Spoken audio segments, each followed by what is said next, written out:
What's going on, guys? It's Murrah, aka Ian, bringing you the PLC stream again this week. We're on week 5 for the third season. Zach's out today. It's his dad's birthday, so he's hanging out with him. We got Jay with us as per usual. Yo! Welcome back, man. It's good to have you. Thank you, bro. Appreciate it. Glad to be here. And we also are doing the Shadow Lugia giveaway today. So what's cool about that is it's the Shadow Lugia from XD Gale of Darkness. So it has like Psycho Boost and stuff on it. It's pretty cool.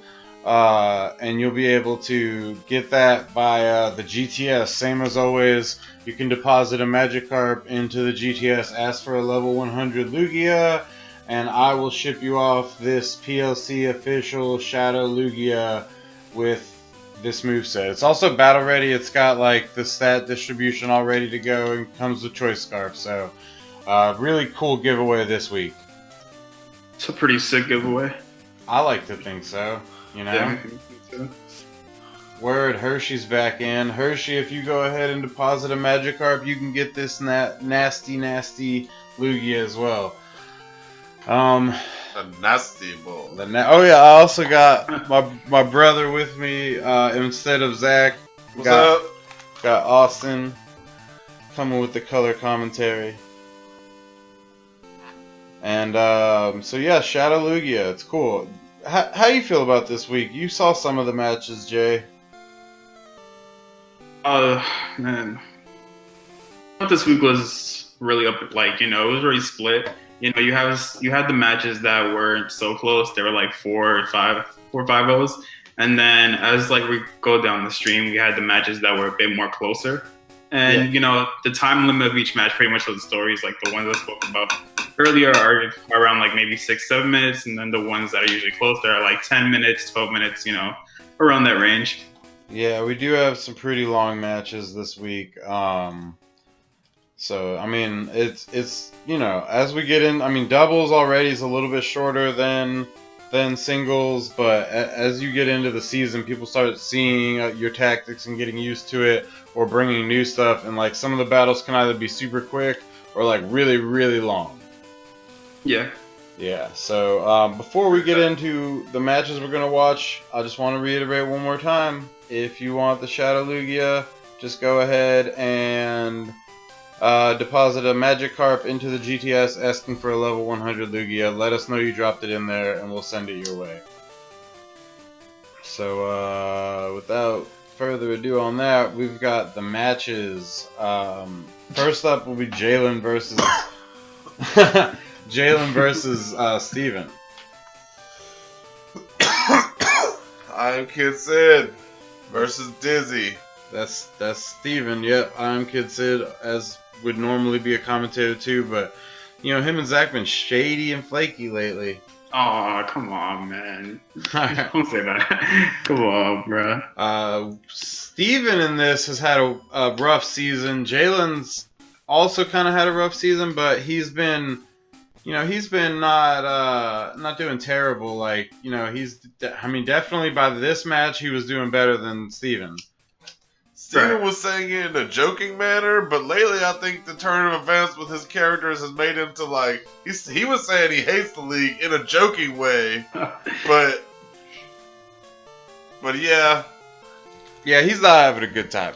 Yeah, and plus it doesn't help that, a couple of the guys are, picking on him a bit, but that's what happens when you're done with matches. Yeah, sometimes, you're the Will of the season, sometimes you're the Aris.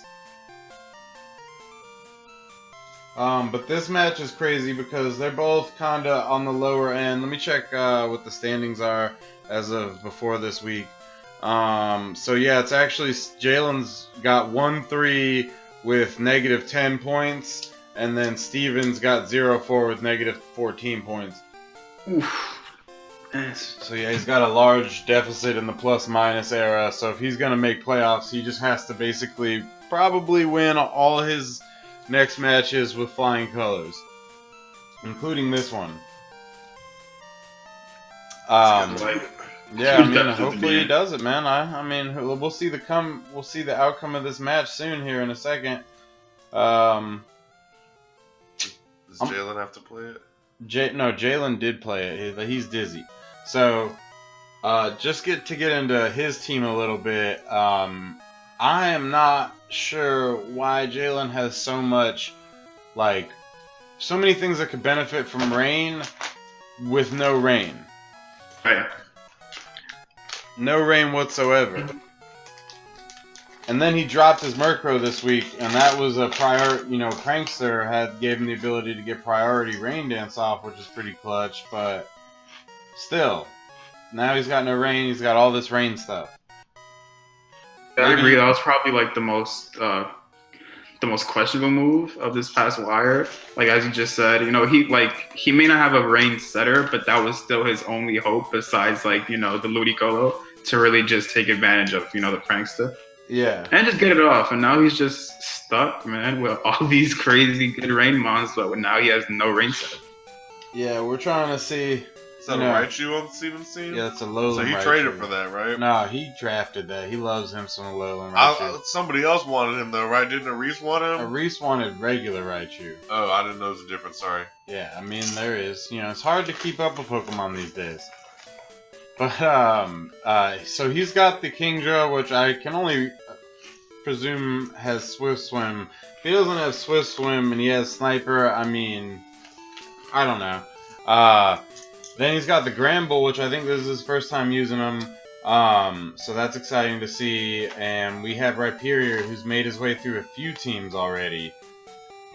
And landing up on Jalen's team. I guess he was anticipating a lot of electricity since that's basically half of Steven's team. And Steven does bring 3 electric types to this match.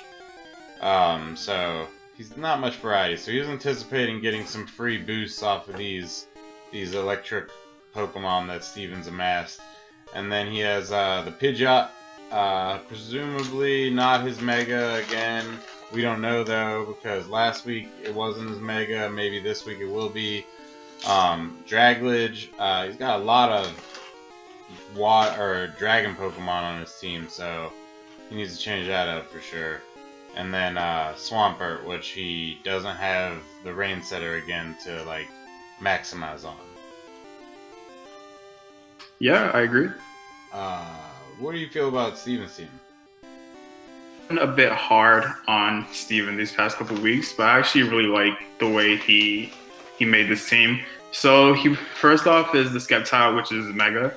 I like it because I do think it works well with the rest of his team because of he has Magnezone right next to it, could just spam, discharge to get the Lightning Rod boost off.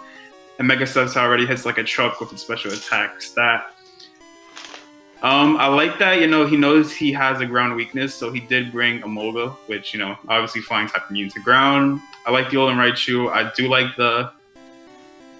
because it protects his water types, and then Steven loves his Lapras. So I'm assuming it's just there to, just surf and just cause, some trouble. Do what Lapras does, man. Do what Lapras does. Surf, Oh, no! So, looks like we gotta do another change on how you get your Lugias. So you're gonna have to add me. Darwin, I think you already added me, so I'm gonna try to send a trade request to you real quick and get you this Lugia. Apparently, Shadow Lugia is special, so it has to be traded directly to you. Wow, that's crazy. Yeah, that is crazy. I'm sending your request right now, Darwin. But yeah, he's got lots of ways to get support off on Sceptile. And he's kind of facing a little bit of his team's... Remember earlier in the season, his team was really weak to, grass? Yeah. I mean, I wouldn't say it was, super weak to grass, but, if he was to just take... if anyone was facing Steven and they just got rid of, the electric types, then he'd really be in trouble. For sure. But I he's just changed his team so much in the past weeks, just trying to, put it himself, but he's also trying to branch out from, that image that the rest of us in the league have of him just bringing, electric water, etc. Yeah, and I noticed he's made a few changes, you know. He's been trying to make them. It's hard early season, especially since he started making big, like the better changes by like week 4 and 5, because like by week 4 and 5, the choice Pokemon are pretty much gone off the wire. You got some scraps and some things that people leave on there that you can snipe off, you know. But like, so it's hard to rebuild from the wire. So his strategy's been rebuilding via trade, you know. And again, it's hard to kind of do those trades. Hey Darwin, I'm also gonna send you an Aromatisse real quick, that from last week's MVP giveaway. But yeah, no, it's hard to recover from I guess like an early mistake in your team composition. I know you've been wanting that Nidoqueen though. He just doesn't want to give it to me. I don't know why, but never does. It happens, man. Well, without further ado, I think we go ahead and get into this first match so we can't waste any more time. You ready, man? Yeah. Hello? Yeah. Alright, yeah. Alright. 1, 2, 3, go. We're starting it off. Steven versus Jalen.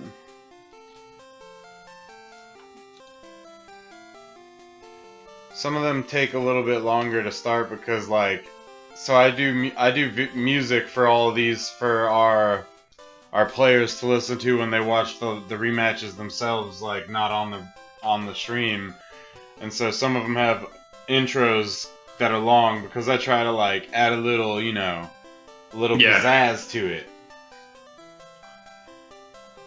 But yeah, man. So thanks for getting that Shadow Lugia, and you're good to go. And if anybody else wants one, put your friend code into the chat, and I'll go ahead and add it. We get Mega Skeptile on turn 1. He's got Intimidate, but that's not really hurting Steven in this regard. Goes for the early Dragon Pulse on Seabiscuit, and Seabiscuit takes that L. By Jalen is that instead of attacking the Mega Skeptile with Gramble, he actually went to attack the Magnezone. Yeah, into just to allow to be beaten up by the Pokemon that he traded to Steven, you know? He let him have that Skeptile. Yeah. Mega Skeptile's defense isn't the greatest, so I feel like just a play rough from Gramble first turn would have killed it. Oh, definitely. Also, anything ice, if he had it. Definitely. And now, just like, he has the boost off, now he's just gonna, like, destroy the rest of Steven's team. Like, that Energy Ball just took out Rhyperior in 2 seconds. And then, there goes Gramble, man. Gramble goes down, so this is looking up for Steven. He's up 6-3, and he's looking really good right now.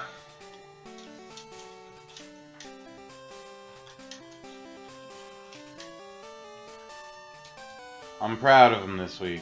Even though I hate to see Jalen go down too, because I want Jalen to succeed, you know?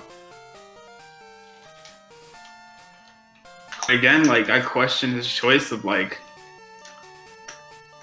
the Pidgeot, like, why not bring in Mega Pidgeot? Because I feel like the regular one just has no real niche. Like, it doesn't really, like, it's not a solid Pokemon by itself. So the Mega Evolution really helps. So I was surprised that he didn't, like, you know.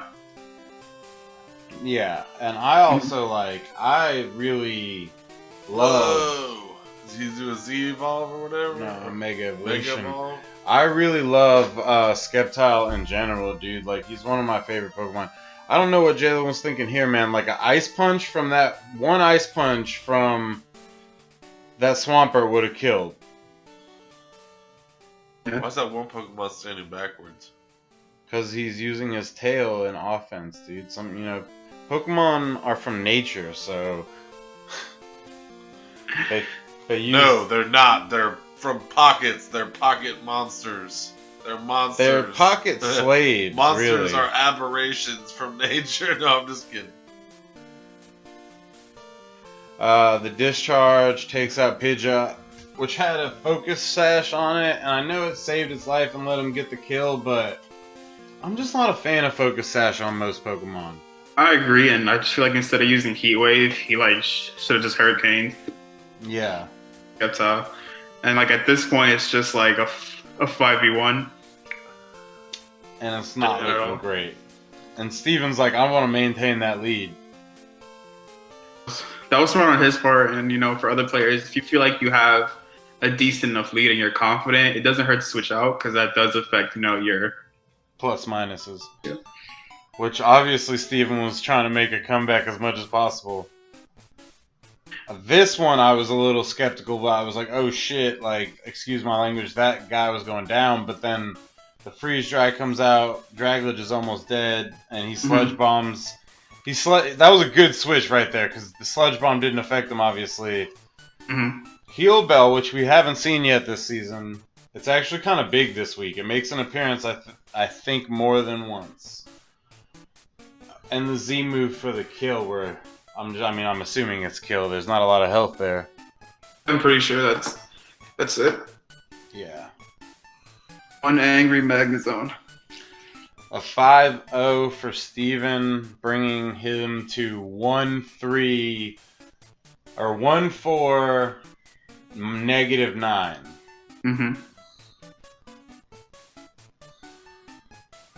That's it, man. That's the one. Matches while we go. Yeah. I'm gonna. Steven wins. That was a big win. That was a huge win for him. He played it really well. He needs to make a little bit of a shift this weekend in order to maximize on his future potential. But so how many did he win by? 5 Pokemon, but it's 1-4, and then Jalen. What's Jalen's score right now on the board? Let's see. So he goes down by 5. Yeah. So Steven pulls ahead of Jalen, and we'll see on his placement between Will. See if he pulls ahead on that one. So he pulls up 1 spot. He's no longer the final spot on the roster. So good for you, Steven. It's good that he won, but it's also really good that he won big. Yeah, he needed that win. He has a date with Reese this upcoming week. Oh, is that what oof. He's got a Reese next. So hopefully he gets, some momentum and confidence going into that match. Yeah, I think he's feeling good about it now. Steven, if I had any advice, I would say make some trades real quick before the wire changes. And then Jalen, well, we talked, Jalen. I told you how I felt about your drop and your trade was actually good. I liked your trade this week. That was a good trade for you. Gourgeist is a really versatile Pokemon. But we got to make some changes on your team, buddy, if you're going to win. You can't be in the bottom 4 this year. You got to make it to playoffs. And Steven, you did good. You don't really need any advice. Just less electric, more not electric. More not electric. Pretty much all got said with less electric. Yeah, but you need to say it twice to him. So next up will be Mike versus Jordan. Now these guys are pretty big rivals too, from the first season, second season, and now the third season. This is their first meeting in the third season. You played Mike yet? I played Mike, I think, towards the end. Okay. Maybe the second to last week or so the last. When he gets close to his final form. Pretty much. But hopefully I'll have my spot in playoffs locked down, so it wouldn't be that big of an issue. Yeah. Just a reminder for people tuning in, post your friend codes in the post your friend codes in the chat. I'll add you. I'll post my friend code. And then we can get you these Shadow Lugias because they're too special to trade over GTS according to Nintendo. So I have to give them to you directly.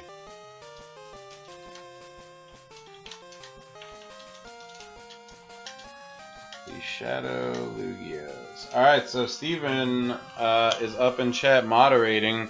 Wish he was commentating since we're down a guy today, but we got Austin. He's here giving us a couple jib jabs every once in a while. So what are the rules of the double battles? Like, you remember you were saying, like, you can't have one-hit KO moves. Yeah. You can't do certain things. So you can't like bring duplicate items. So if you have leftovers on one Pokemon, you can't have leftovers on another Pokemon. So you have to get a little bit more creative with your item usage. And then you obviously can't use two of the same Pokemon. And outside of that, it's pretty flexible. So, but once you pick a Pokemon, you can bring that Pokemon with any moves that can be made to that Pokemon in any style you want, correct? That is correct, yeah. Okay, that's all I was wondering.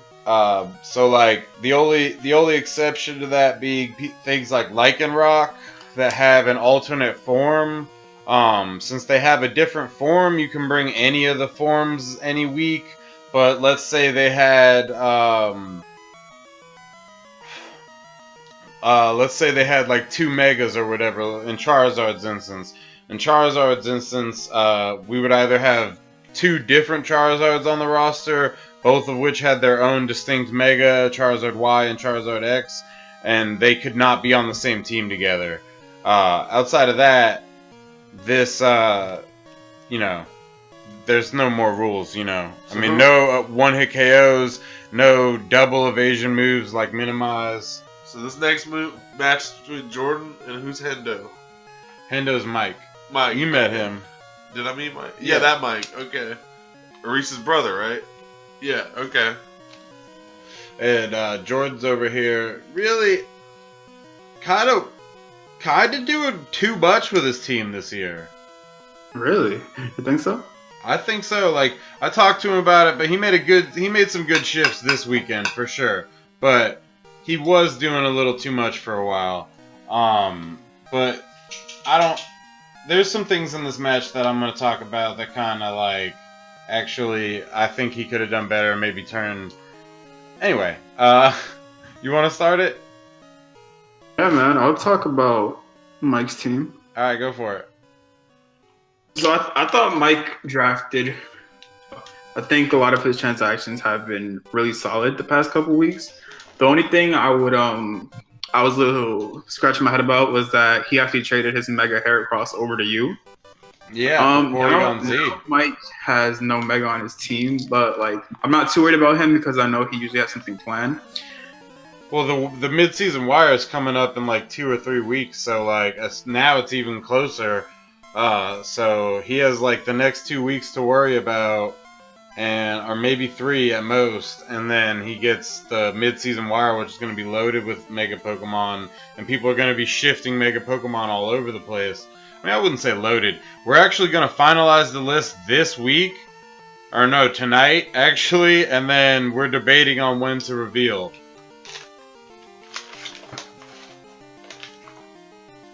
What do you think, Jay? When do you want to know? I don't know, man. Whenever you guys want to reveal it's probably going to be one of those things we're too excited to keep under wraps, so we'll, like, reveal it. But, hey, what's up, crowd? If you want to get your Shadow Lugia, post your friend code into the chat here. I'll add you. I'm posting my friend code right now for you. And then once we're added, I'll go ahead and send you a Shadow Lugia. You can give me whatever Pokemon you want. Anyway, you were talking about Mike's team, right? Yeah, so Mike has the Jolteon, which has been really clutch for him. Jordan's team has a lot of weakness so that was a solid pick on his part. This Crobat's been doing a lot of work, just with Infiltrator, and it's just been doing a whole bunch on his team. Hariyama is something I think this may be the first time we're seeing from Mike. I'm pretty sure he just got it last week. Yeah, bro. Okay. Probably there for just fake out support along with Guts. Armaldo, since Pokemon I've really never been too high up, on. I just feel like it has an okay typing, but I just feel like its base stats aren't where it needs to be. He has the Whimsicott, which is also, a great Pokemon. Grass Fairy with Prankster, great support Pokemon. That can definitely help out his team. And then the Porygon Z that he got for you. What Mike's gonna do with it? Yeah, that's what I got for the. Yeah. That's what I got for the Heracross. I don't really know what Mike's gonna do with it. I think I think like Porygon 2 is the better Pokemon, but again, I may just be biased, but I feel like you can do a lot with it. Especially. Why do you feel that about Porygon 2? Porygon 2, just like I don't know, maybe because of Eviolite, and it has decent bulk, so it just adds to that. Also because it's on my team, so I naturally think that it's just like the better Pokemon. I understand. I feel like, and I'm no disparaging it from you, but I feel like it has because it has to use the Eviolite, or it doesn't really have to, but still it uses Eviolite primarily, and that kind of gives it a little bit of a Achilles heel, if you will. I guess, but I don't really feel this. I don't feel the same way. But I mean, that's just like I was saying. Like that's just my opinion on it. Like it's the Murkrow. Like Murkrow, kind of once you get hit it with the knockoff, like it's going down. But it's got Prankster. But again, Porygon 2 actually has a decent stat spread, so it can function without the Eviolite, but I just think it's so much stronger with it, obviously. Yeah, I agree. Alright, so is that his whole team right there, Porygon Z? Yeah. Alright, so Jordan, we got my Incineroar, which I need back. He led Incineroar, and he led the Decidueye, but like I really don't think that was a good lead for him, especially with what Mike has on his team. Like, and you'll see something in the match that I also think was kind of a bad pickup. Anyway, so he leads them. Then he has Steven's Bird, and just that's the Rain Setter to support, I guess, Jalescent and his little baby girl there. God, I can't. Primarina. And Moltres, I'm not quite sure what's going on there. And I'm about to add you, Cried, and we're going to get that Lugia to you in just a second here. And we're going to actually start this match off too. So go ahead and log on to the GTS. It should say that I'm confirming your friendship right now. And, yep, I'll go ahead and send you that Shadow Lugia. So just log on, and if you would, give us a follow for the Shadow Lugia. I think that's a fair trade. You ready, Mike? Yes, sir. Alright, I don't know who Mike is, but yeah. Damn, Jay, I'm sorry, man. I'm all over the place today. I've been doing so much work for this stuff. Sorry, Jay. That was my bad. Right. But, you ready? Alright. 1, 2, 3, go. We're off with Pendo v. Jordan. Jordan's been having kind of a rough season too, no offense to Jordan. I just feel like his draft wasn't like it wasn't super strong, in my opinion. He did the same mistake that Jalen did and made some really odd transfers early on.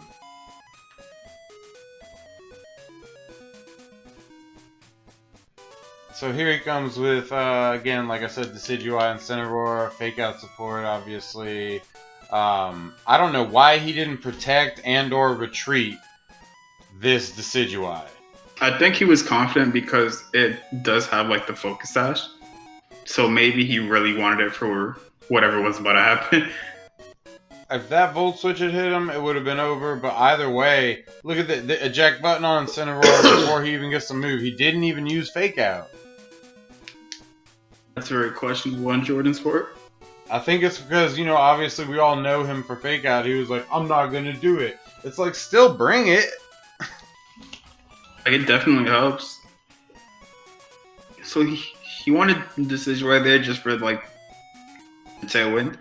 But I mean, I still feel think like Protect would have been a way better option right there. Oh, way better option. And Mike basically Let's did him switch a up. favor with this switch.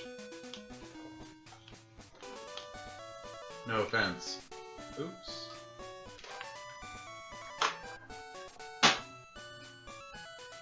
I'm going to the link trade right now, buddy. He I'm actually sending sets up the sunny day. That's Yeah, like he's doing all setup with the Decidueye. I'm surprised it's lived long enough to actually get it off. probably see Protected right there instead of going for a second Heat Wave. Yeah, that was a bad call too. Even with this right here, even with this. It's just like 1 health, and it's pretty much done its day. I mean, not done its day. It's pretty much done its job. It got Tailwind and the sunny day off. And if it had, I'm assuming it didn't have Protect, because if it had Protect, it got Sunny Day off, hit Pop Protect with him, Heat Wave with Moltres, totally different game. And then it's like the Whimsicott would have died Yeah.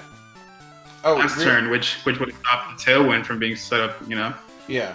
Real quick, Cried, I'm going to send you some of our events from last week, too, so stay on after this Lugia so you can get some of the events you missed. Alright, so he did the tail, or the Heat Wave that could have done last turn, and he could have had an extra turn of Tailwind offense.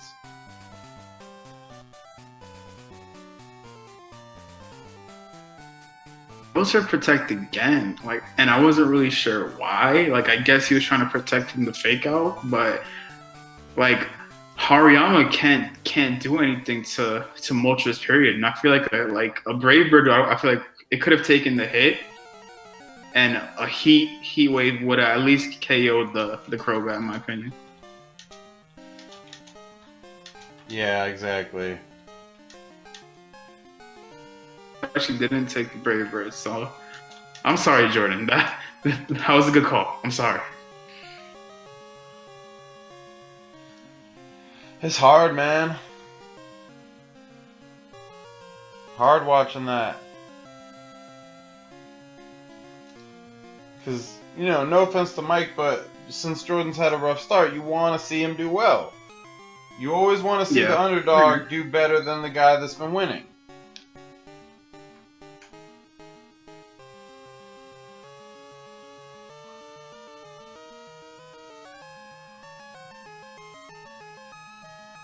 I like the Protector right here.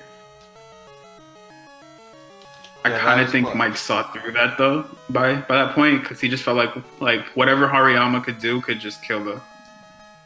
Dude, Mike just. That was critical. Yeah, Mike just called every book that he was playing.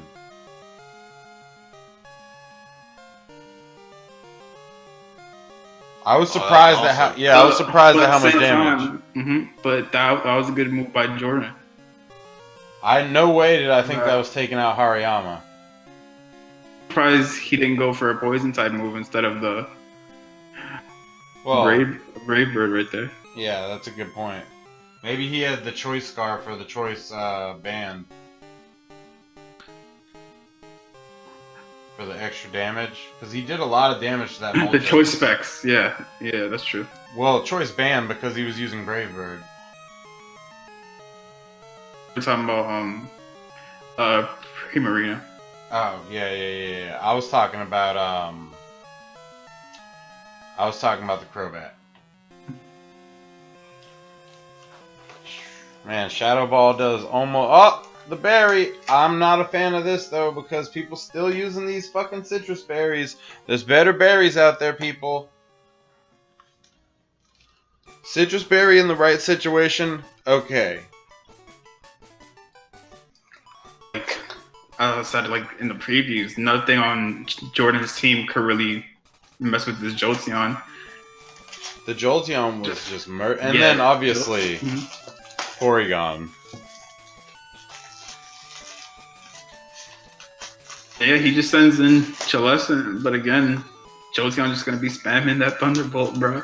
Just T-Bolt, T-Bolt, T-Bolt. Plus, you know, he doesn't even really need it right now, so why not a conversion? Why not a Z conversion? I actually lived like maybe 2 healths. No, that's crazy. Oh, look, you jinxed it. Boom. Just to make sure. There's a lot of that this week. People Z moving just to make sure.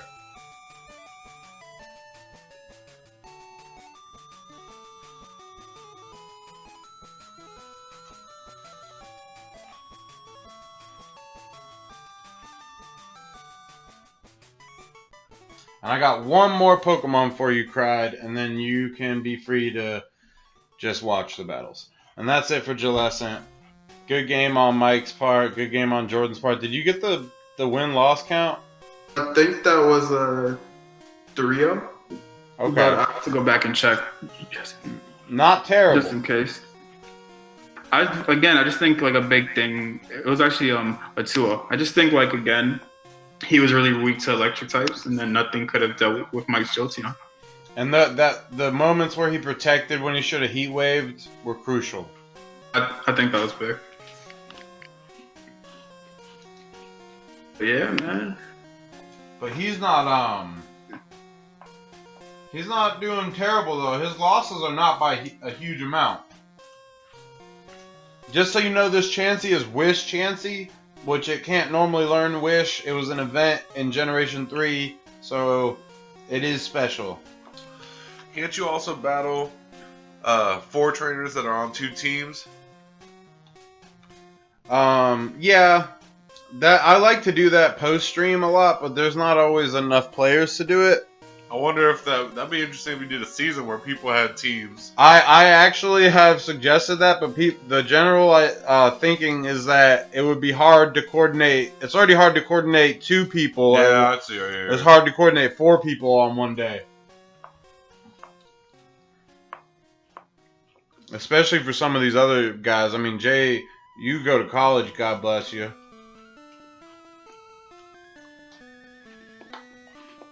Appreciate that. So now we got John versus Phil.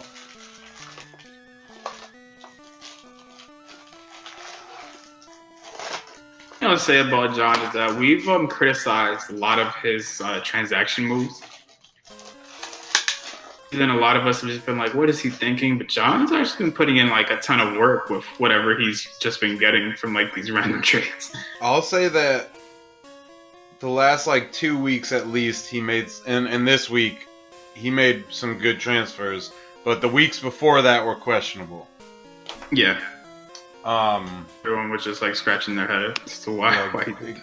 Exactly. He's got the Parasect in this one, which obviously has access to Spore and stuff like that. It's kind of more a support Pokemon. It doesn't really do as much damage. It could set some Leech Seeds and stuff. It could be annoying, but it's not a huge deal. But the Slurpuff, as we saw Reese try in week 1 with the Belly Drum, it's probably what he's going with here. So that could be crucial for him.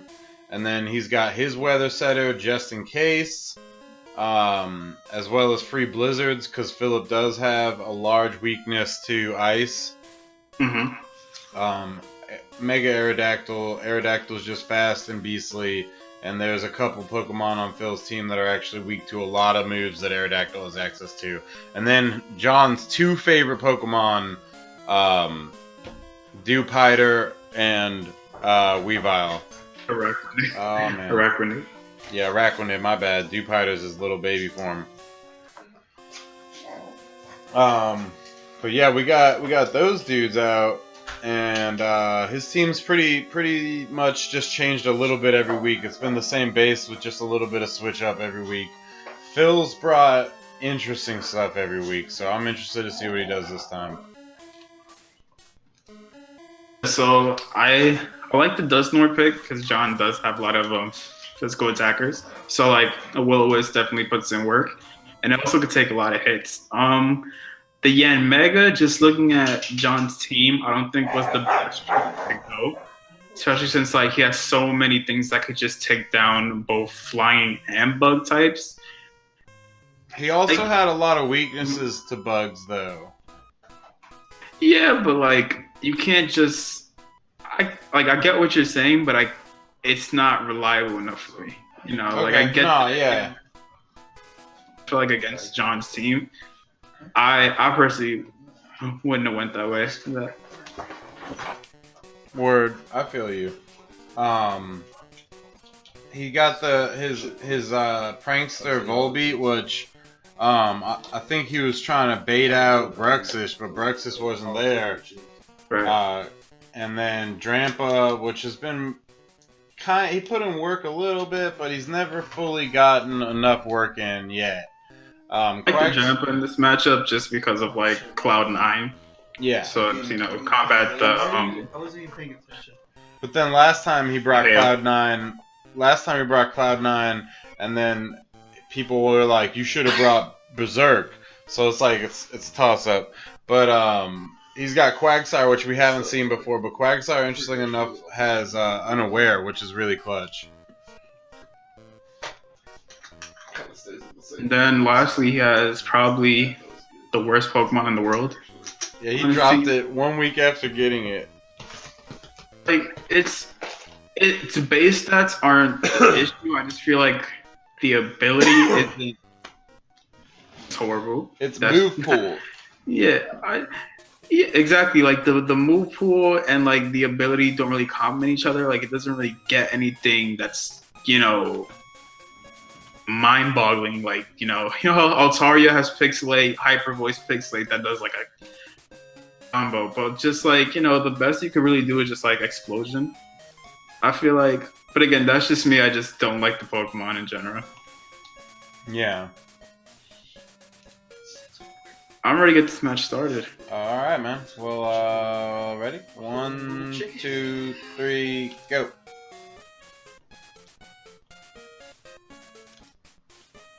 That is a great outfit. Phil, yeah.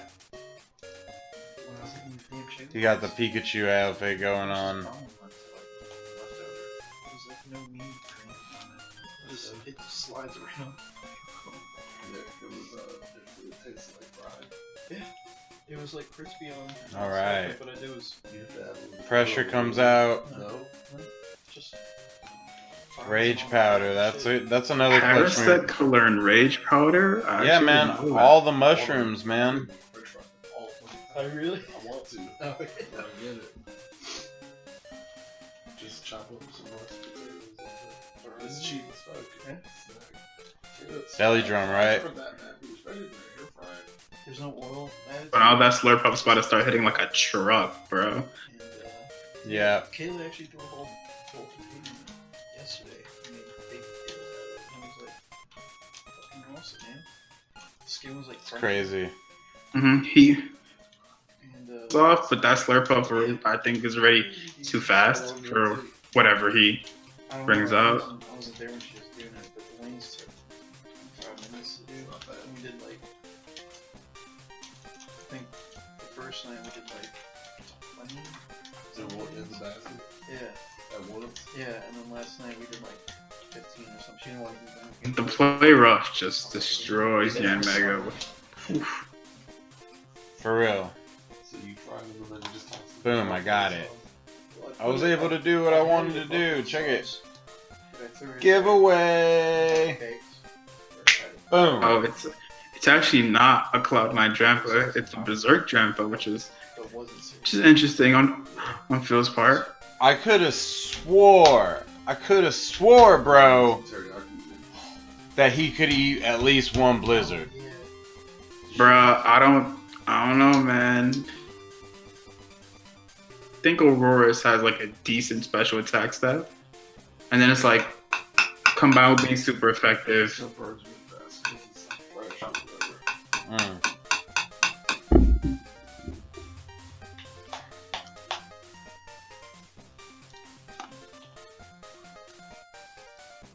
Yeah, I hear you. Quagsire comes out. The Unaware Quagsire. So Murder Muffin, see, that should have come out a little bit earlier. And Murder Muffin wouldn't have been doing damage on it. He gets the Shadow Sneak though, and it does deal with He's also, yeah, I think he's got like 2 power-up punch boosts, maybe 3. Dark Pulse, which is I didn't like that. That's move. Yeah, so he's got one turn left on this guy here. It's Shadow Sneak or bust, or a retreat and live to Shadow Sneak another day. But he's got those boosts, so he wants to like die, going down fighting. Right. Assuming John's gonna Rage Powder, so the Aerodactyl could Mega Evolve. Nah, man, he goes Protect on the Aerodactyl. And then Shadow Sneak actually hits the Parasect for KO.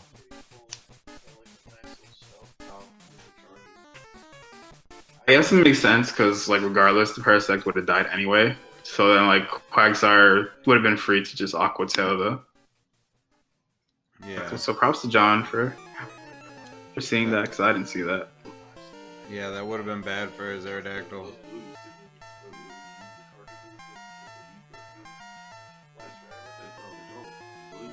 So now we got this Glalie out, putting shame to everybody. I would have gone double Protect. Here?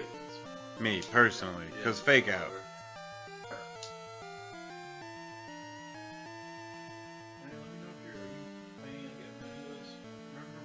Oh, he faked out the wrong thing.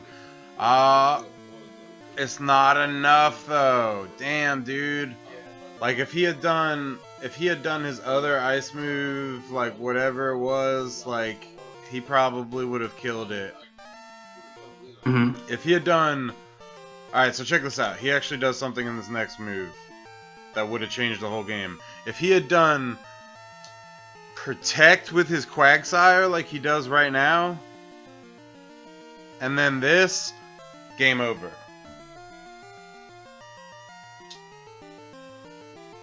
Game fucking over. Right, It would have been game over. He would have killed both of those dudes, and Homeboy would have had one Pokemon left.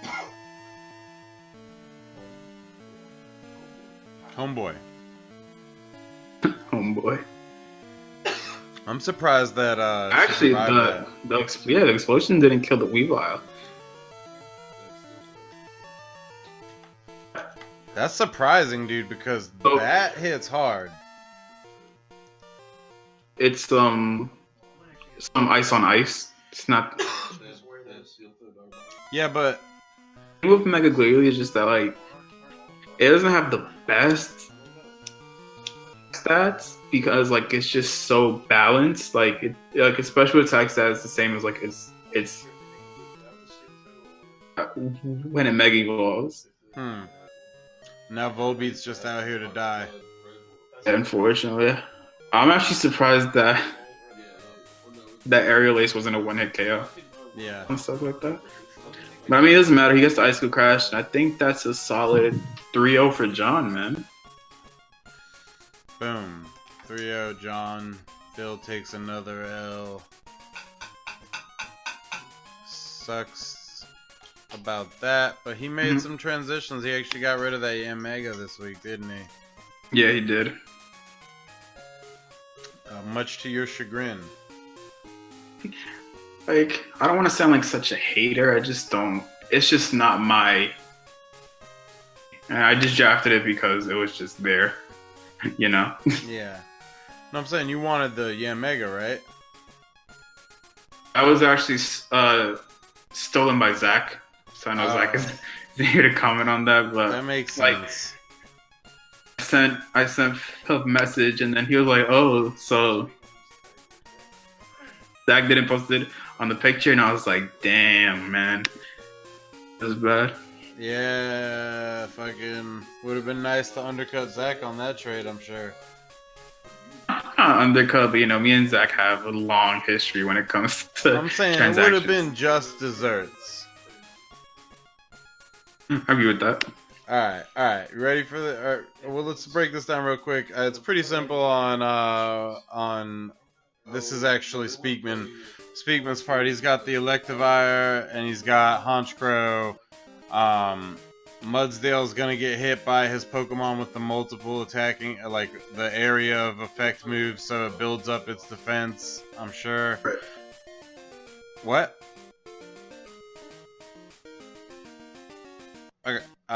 Then his Empoleon and his Dragonite are two of his favorite Pokemon. His Medichamp's also been doing lots of work this week. And then William, again for the second week in a row, is leading global warming with Torkoal and Lilligant. And then he has the Hitmonchan. He keeps failing this Lycanroc. That's another thing. Like, he brings Lycanroc almost every week and almost fails it every week. It's like, I'm not saying give it to Zach, but trade it away. I agree, cause he could probably get something better. Yeah, not better in general, which is better for his team. People want it. Yeah, I mean, I want it. I remember I was asking Will for it, and I'm not gonna go into the details, but he was not having it. He was giving you the Mr. Wonderful. Yeah, kind of.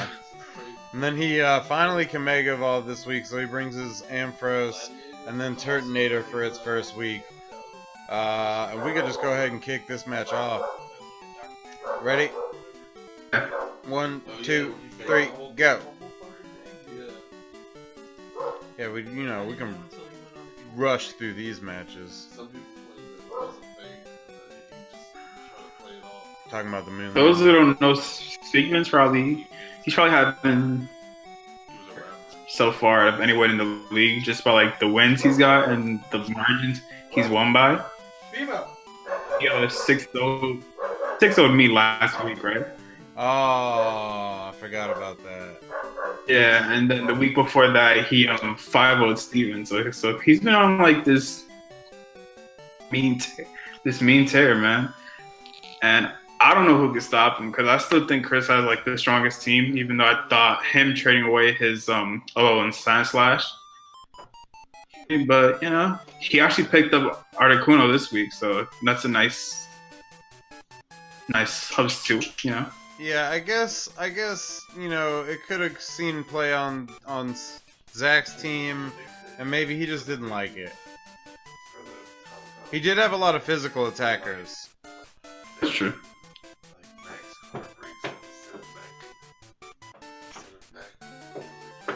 Has been a beast on his team too.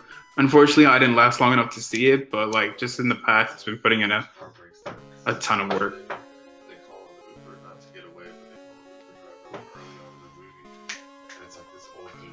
Dude, Medicham. Rock Slide. I think he should have attacked with Lilligant.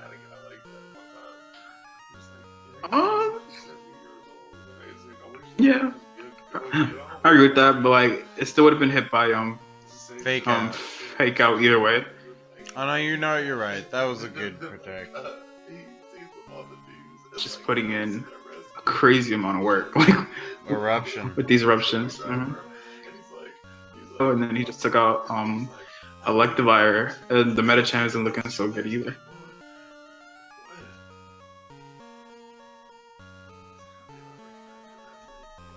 Oh, that was a critical hit too. Yeah, that was probably like a one-hit KO regardless. The crits are real rough this week. Yes, dude. Yes. Are you kidding? It's a flinch, which definitely hurts, because I still think the eruption would have been able to kill the Medicham at low health.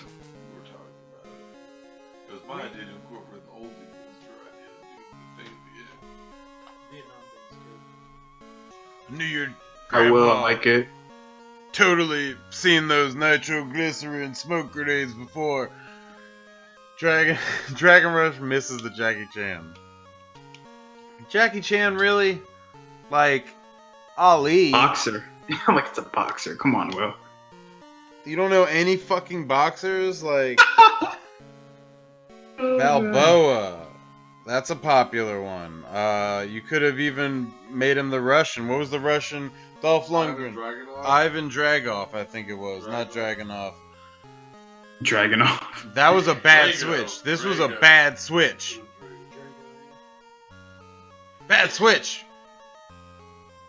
And He also. Oh no, well. I'll spoil this. He has like no ice attacks on his team. Really taken out the Dragonite would have been the Ampharos. But this Lycanroc has got its ass kicked every single week. Like every time it comes out, the most it does is pull off Z Happy Hour, which wastes his Z move, and then it dies. Oh, it's probably just a tough stretch. But we'll finally Mega Evolves, but Mega Ampharos is just as slow as hell. Take another Earthquake, and now this Mudsdale is just gonna like.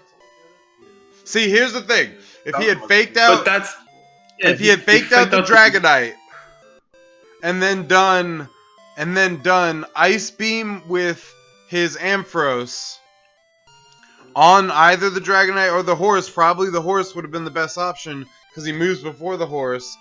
He would have fucking killed it and changed the game. I don't like. I definitely what you mean. I don't think that the horse would have died, but I still feel like he uses fake out again. What the fuck, William? Why'd you try to use fake out twice in a row? Oh well, not like this, bro. He said not it's got a 10% chance. It does. It has 0% chance of working unless it's the first turn he's out there. Will. I'd say that. He did not tell you that, right? What?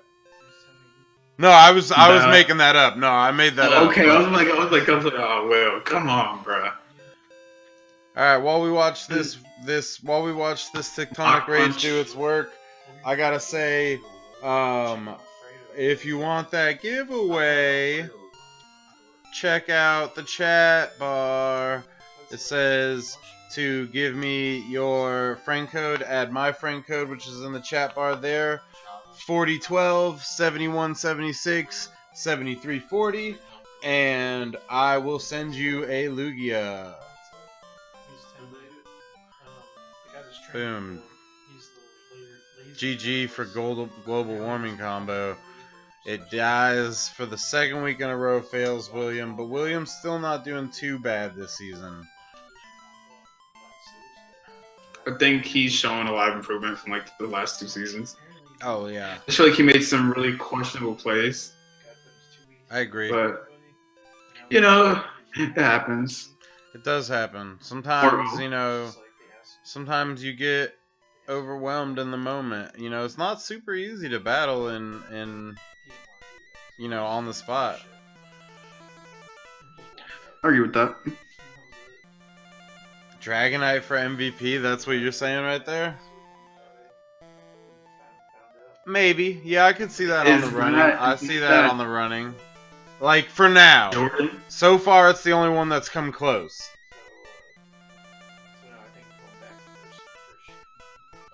Oh man, I really wish like we had Zach here for this next match because I just wanted to hear you guys just shit talk each other. I'm sure he wished he could be here. You know what? I actually think it's not his fucking dad's birthday. That he didn't want to show up for this. Ah, come on, bro. Come on. Excuse not to see his own match. Anyway. I will say this though, Ian, and I'm not trying to like say anything. I just feel like Zach also. I think you did play really well, and I feel like you really predicted a lot of his moves really well. But there's a lot of key points where I feel like the there's game some cool trades. There were some good trades. The game kind of screwed him over a bit, but I still think you did play. I'll point those moments out, and I refute his claims to those points because I think the KOs would have happened anyway. But we'll continue on that later. He said he thought that I held back on him because I didn't bring Clefable, I didn't bring Zapdos, and I was like, no, see, I've been bringing Zapdos. It's been getting KO'd. I'm still gonna bring it. I love my Zapdos, but I was like, I know that people are prepared for Zapdos, And I just got this Electros that can, like, it has levitate. It's basically my Zapdos, but slower. And I was like, let me go for that. I'm going to get Disquake off with him.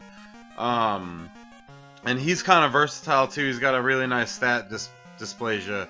And then I brought Vaporeon again, really kind of, like, really earning its spot this season, for real. Like, I let it down last season, it let Steven down last season, Vaporeon underperformed in Season 2, overperformed in Season 1, and has been performing really well in Season 3.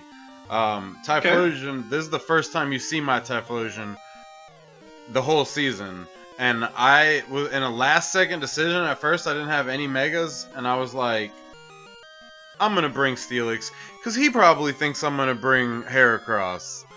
And turns out, like, in retrospect, when we were talking about it, he was like, dude, he was like, you went easy on me. You didn't use Zapdos, Clefable, or Heracross. I was scared of them. And I was like, yeah, but I knew you were scared of them, and I knew you would expect them. And he was like, I did have counters for them. I was like, exactly. So, like, It was good that I didn't bring them. But no, we'll go into that later. You could talk about Zach's team if you want to defend my man's while he's not here. But, like, me and Zach spoke after the match, and the one thing that I told Zach, and just by, like... But Zach likes this Gliscor a lot for, sometimes, you know, he likes it with its berry. If he's facing some Intimidate mons, he likes Hyper Cutter. Toxic or Poison Heal this week, just because, like, I feel like Gliscor against your team, Ian, could have put in a lot of work. Yeah, it actually does put in a lot of work. I like the Mr. Mime pick because with the fake out support and just maybe if Zach wanted to, he could like set up screens. The Mega Manetric, which I think I wouldn't have brought the Mega Manetric actually. I probably would have gone for like the Mega Abomasnow and like the Alolan Sandslash. And that's what I kind of thought he was bringing. So I was surprised about that. He brings a Darmanitan, which he's super high on. It just hits like a truck, and it's also really bulky. Wants Zach Amoonguss. Amoonguss is just a great support Pokemon in doubles overall. And then Cofagrigus is a Pokemon I really like, especially since Ian, you have a decent amount of, you know, physical attackers. So yeah, it could shut down, you know, some Pokemon on your team. But yeah, man, that's pretty much it. Cofagrigus has been doing decent work. And there's no way to say, and I was telling him this week, so like, people really want me to lose this week because I've been a bit of an asshole. And I've been an asshole because I want people to want me to lose because I want to hate fuck the shit out of all of you. But but no. So we both talked earlier this week, and I was like, there's no way this is gonna be a 6-0 on either of our part. Whoever wins, like, it could come down to a 1-0, you know, like, and it's a good match. It really does live up to the hype that it garnered. But I'm ready to go if you are. All right. 1, 2, 3, go. I really wish that Zach was here for this, man. I really do. You really have to listen to the music that I put when I post the replays and I post the footage. You gotta listen to the music I put for this match because it was so dope. Like, I wish I could play it. In fact, you know what? Pause it. I am gonna play it. We'll just pay the royalties on this one. Or wait, you know, it will just get flagged. They'll just not let us make money on it, right? Whatever. All right, so hang on, let me. I'm gonna play it. I'm gonna play the match where we first see a Kai. Okay. I'm gonna. Well, you might want to lead the build up. I'm gonna play it at, let's say, 50% volume. Let's see how that is. But just initially, I was surprised by Zach's choice of the Mr. Mime staying in. Whoa! We're not even there yet on our side. Oh, my bad. That's cool. It's cool. We're starting now. So like this, we're old time friends, old time rivals. We've been playing every season. He beat me out last season, and so this is a big rivalry moment, and it was a big moment for everybody. I wish you could hear this music, Jay. Yeah, I'm sorry, man. Well, you could play it on your end. End this battle, and all the battles we've had until now. But yeah, no, big rivalry here. So I lead with the Hippowdon and Stoutland. He leads with the Gliscor and the Mr. Mime. So check this out. I was kind of struggling in this match against that Gliscor, like you said, like that Gliscor was going to do work on me or whatever. Like it totally does do work on me. It totally does do like a lot of work on me. And I had to actually mid-match, I was like panicking. I had to look up like, can I roar or whirlwind substitute? And the answer is yes, you can. But I never got the chance. Zach, that I was talking about before the match was that I do think he played a bit too defensively. All right. Well, there's a moment. If no, I know what you're like. Not that I know what you're gonna say, but like the toxic, I guess helped.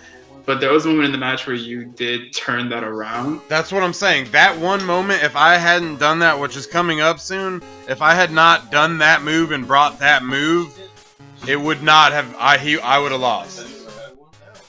Yeah, but the substitute. But I still feel like the substitute was up for a minute.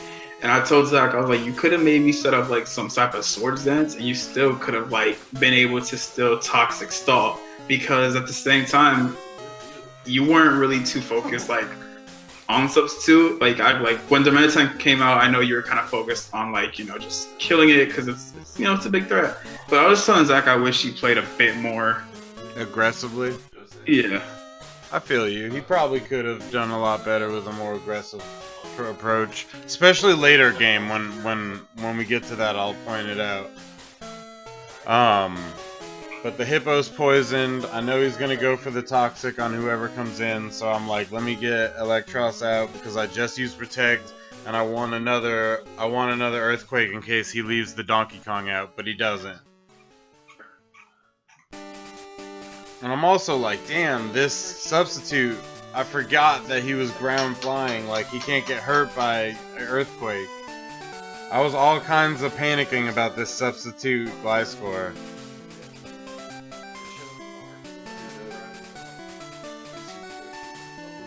It ended up working out though. Spoiler alert. Spoiler alert.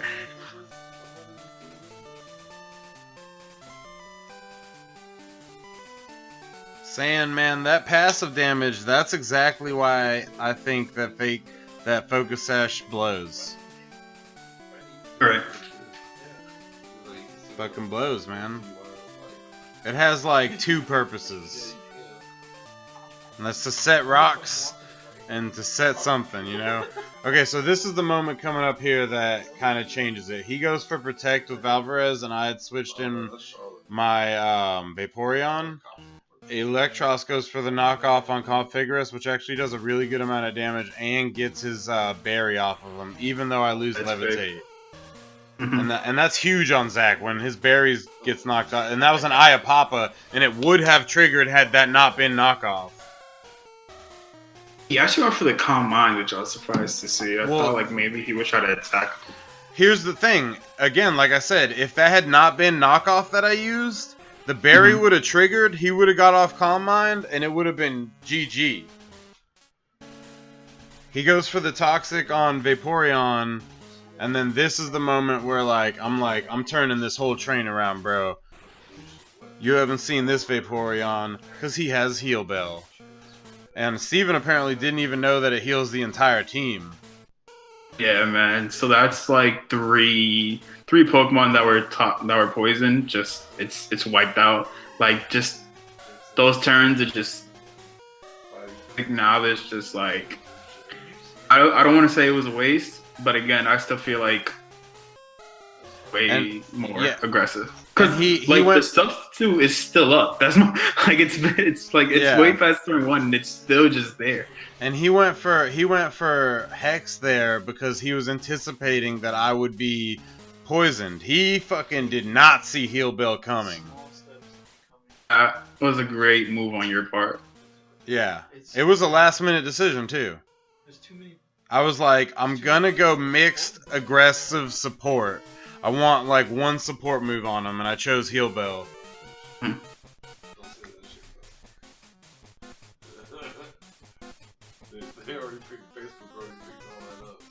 And now he goes for the Toxic, and he wants to make sure that I can never get a Heal Bell off again. No, but look.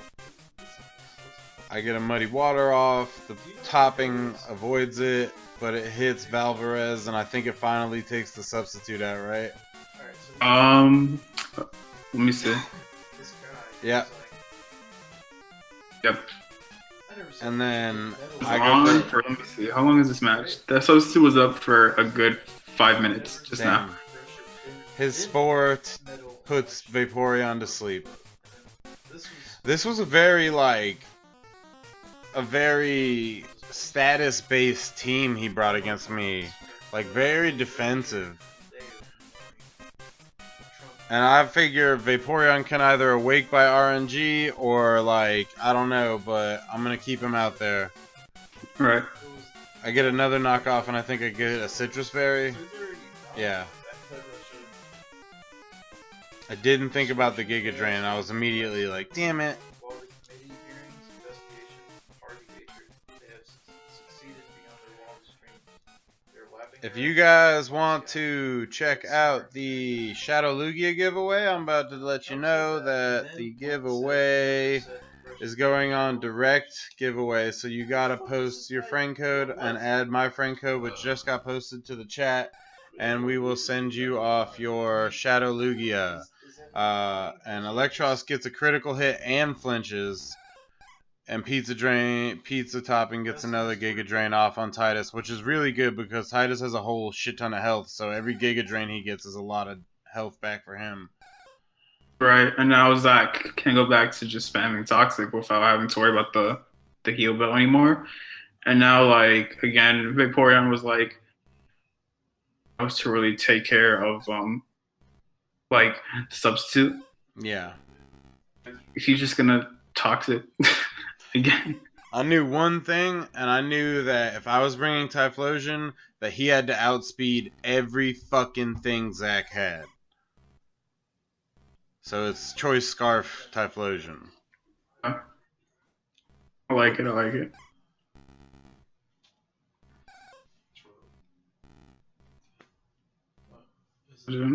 Boom. Eruption just, ow.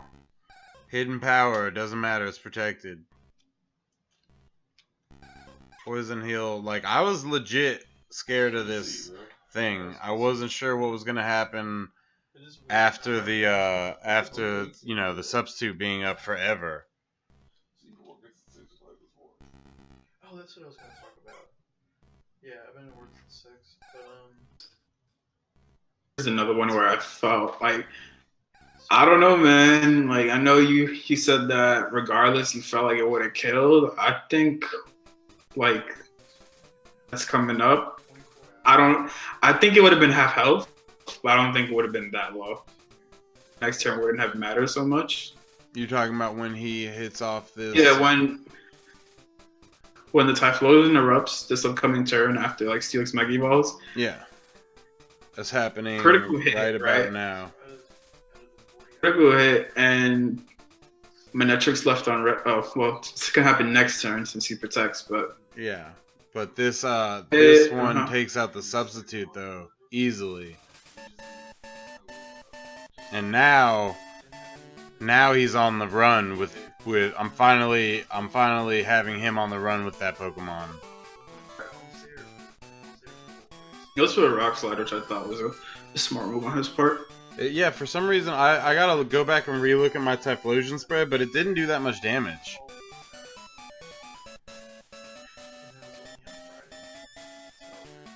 He gets the poison heal off. And here we go for the turn with no protect. He outspeeds Denko Seka, the Mega Man Electric, and does a crit. But even without that crit, the next one would have killed. Yeah. I don't know what This like, was killed this it. was gay. This was gay. The double miss on the rock slide. But that's died next turn. I feel like, but still, like like eruption is based on. Right? His HP, And Typh- yeah. It does less Yeah, damage the Typhlosion more still HP he took- loses. Yeah, but Typhlosion he's still fully took a decent invested. amount of damage. He's still fully invested in special attack, and the base power of eruption is 150. It starts at 150 and goes down after that. Like, so like it's still doing base like 80, 90 damage at the damage he has right now. I get what you're saying. I just don't think it would have did that much. And there's one thing I questioned about Zach was that like the overheat on the Steelix. Well, it could have. He didn't. Yeah, he Coulda, didn't okay. get the kill, and now his attack was cut, which was a big for me. You know. Yeah. Well, that was a big upset too. Like he thought that that Steelix was going down.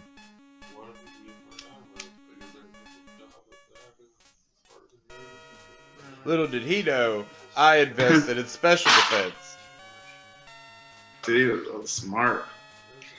I've been getting a lot of really good EV investment ones off. Like Crocodile last week survived by 1 HP because of I put 56 HP EVs into its HP.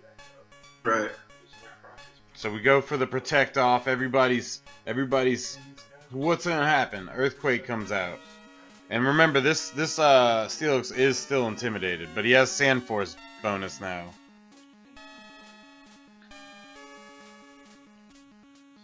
Nearly nothing to the pizza topping. And Giga Drain leaves it still alive again because of the special defense investment. That right there was really clutch. And now I know it outspeeds his thing, so I'm gonna protect it and try to get the kill on the Danky Kang if he leaves it in. And he does. I think he assumed oh, that rock slide did nothing. Never mind. I think he assumed the rock slide would. He was at least hoping it was going to kill Steelix with the last 5%, and then the Giga Drain would have killed Hippowdon. Right. But that's not what happened.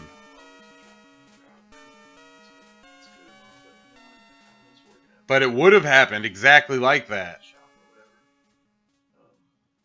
And like your Pokemon are all extremely bulky. I just realized that. Well, I do weird investments, like I've been saying. I do really weird stat investments that like have been catching people off guard. I almost never do a 252, 252, 4. I be doing stuff like 160, 56, 96. 150. Let me just write that down, you know, keep that in mind. I've been doing interesting stat builds this one, and it's based around like a majority of what I think I'll see. So now it's 2 to his 1, and I was like, if he's gonna protect, this was not salt in the wound. This was, if he's gonna protect, I want to end it this turn. Z Stoutland. I was surprised the last turn he didn't try to attack the Hippowdon.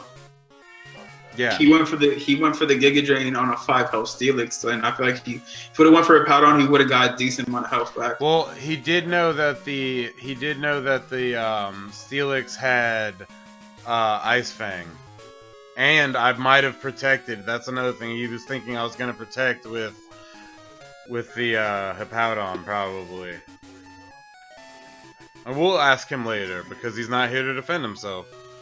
But it's not a bad game. It was a 2. It wasn't. It definitely wasn't a bad game. No, it was a 2-1, and my other Pokemon was already almost dead. Hippowdon would have died to that thing, and if Pizza Topping had any more support, if I had not taken out the Gliscor when I did, you know, or the Cofiguris, like he would have been able to pull through. I'll give you the double miss on that rock slide was RNG hell, but the crits all would have killed anyway. I debate on that, but I don't think we have the time for that. Yeah. Again, like, no, like crits always are just like a what if thing. Yeah. You know, it's just like a difference of opinion at that point. I feel you. But again, he was like fully invested in special attack. He did have that one was a 252. And actually it was a 252 160 96. Yeah. Anyway, I've been doing weird ones.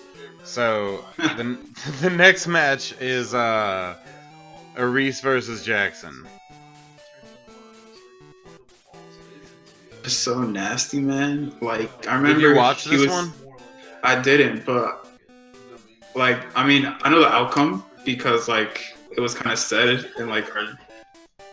Yeah. But Arisa's he was just so like nasty. I remember after he was saying like week 1 he was still trying to figure some things out, but now I feel like he's really into that zone. Yeah. I feel like his team just shows that. Starts off with the Persian and the Ferrothorn, which I think are both really solid leads. Persian for fake out support and parting shot as well. Ferrothorn has a lot of good matchups against a lot of Jackson's team. Being grass and steel, so you know, Aromatisse being weak to steel, Gigalith being weak to grass, Excadrill, etc. And you know, if he does choose to Mega Evolve his Gyarados, it loses the flying type, so now it's even more like it's even weak. That it's now weak to grass. Excuse me. Yeah. He brings the Vigabos. We've been putting in a lot of work for him under Trick Room. One of his favorite Pokemon, Ursaring, which we saw last week, just went crazy on Jalen. Mm-hmm. This camera up has also been putting in a great ton of work on Arisa's team. And then I don't know if he got it last week or 2 weeks before, but he gets some Chandelure. I don't know if he got it last week. Chandelure come in Trick Room. I think it can. And it's also a fast Pokemon, even though Trick Room has negative priority, right? So I wasn't really sure if like it could learn it. So I didn't think he really had a Trick Room setter. I thought he was just relying on Jackson's Trick Room. He said, I think to Jackson or in the group chat, whatever. We were all talking about it because it was a crazy match. That he had a Trick Room setter, but he didn't get a chance to use it. Is what he was saying. And Jackson over here he got that MVP of Aromatisse last week. And he seems to have kind of more of a speedy team here. Now there are some questionable plays in this one. And there's some things that could have gone better, but there's a lot of things in this one that kind of really show you that Jackson is like a new player that doesn't know all his plays yet. You know what I mean? Okay. And right. There's some really clear moments where that happens. And I'll point those out. But we got Aris versus him. These teams have been seen before. You know, Drapion did great last week. Gigalith has been doing work in his early weeks. This is the second time he's brought Gyarados. It does not get used effectively. And Excadrill as well. So, are you ready? Yes, sir. Alright, 1, 2, 3, go. Is this the last match? Second to last. Second to last, word. We're getting there.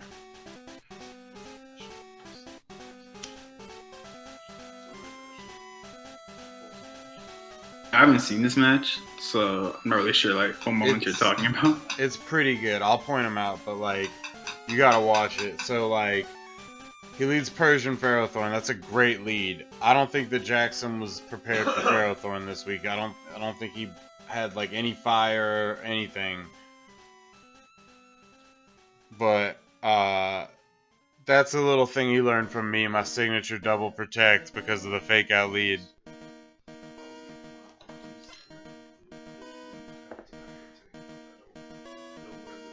And Sandstorm gets a little bit of passive damage off in case there's a focus sash on that Lipard. Oh, the Persian doesn't take it. Why does the Persian... Oh, does he have that thick fur or whatever? Fur coat. Yeah, okay. That parting shot, I never seem to be able to use it effectively, but Arise does very well, and it does good work on Jackson's Gigalith there. But Aromatisse uses Toxic, like kinda, I guess, anticipating that. But doesn't Ursula get a boost off of his status? Yes, because what's it called? He probably had Burn Orb on him anyway. So like it gets guts, but I'm like, yeah. And actually, and also the rocks were set, so that's kind of clutch. Aromatisse with leftovers. I think if he had brought a berry on Aromatisse this week, he would have done better. But he knows that everybody wants Aromatisse dead, so protect. And boom. This is a real mistake. This is where you know it's like, damn, none of the calcs went it. You didn't know. You just thought Z move. Continental Crush. Ursa. Whoa. Okay. Mistake. Nothing. Big mistake. And also would have been his answer for camera up if he ever came out. You know what I mean? So Arise is out here knowing that like he's taking care of one of his biggest threats to his team. Maybe he like predicted a switch or something, but who knows? Picked the wrong Pokemon by mistake, but that was really questionable. I was not expecting that. See, that's what I'm saying. Like that was a move where it's like, the Intimidate goes off. Maybe he thought that it would be enough to save him. Gigalith lives to set Sand again, I'm sure. And he brings out Drapion. That Facade, Okos is Gyarados. That's his Mega Pokemon too, so he's already... That's a huge drop on him. And Leech Seed with the Ferrothorn that he hasn't found the answer for yet. Right.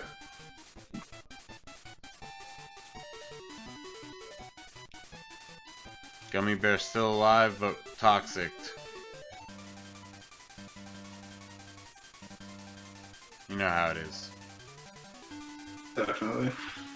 Excadrill taking care of that speed boost. Maybe out a little early. I agree with that. Because again, that's another thing that is a threat to Arise's strongest Pokemon on this team, Camerupt, who's been doing all the work. Sorry, go ahead. No. Ferrothorn is just like, it's just hanging out, man. I think it's just chilling. Check this out. Sandstorm subsides, Psybug lives. Wow. That's pretty sure one hit of the Sandstorm would have killed it too. Exactly. Drapion comes out. Brings out Aromatisse.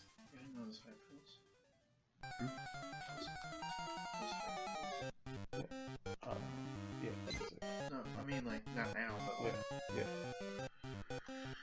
but Psybug finally goes down, but still no answer for this. This is kind of like the substitute Gliscor from the last match, you know what I mean? Like, just chilling there, owning everything. Like, between that is just that Reese is playing aggressive too, like with the Leech Seeds, the Power Whips, you know, and whips, like nothing bro. on Jackson's team at that point could really just touch this. Yeah, and Persian's back out.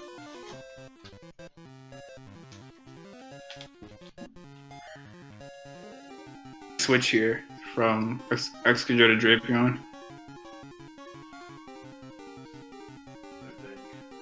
Yeah, that was pretty clutch. And the Dazzling Gleam does some good damage. And now Fake Out is not an option. Oh, wow. Yeah, Fake Out's no longer an option for this cat, because if he pulls it back, it's just gonna die to the Stealth Rocks.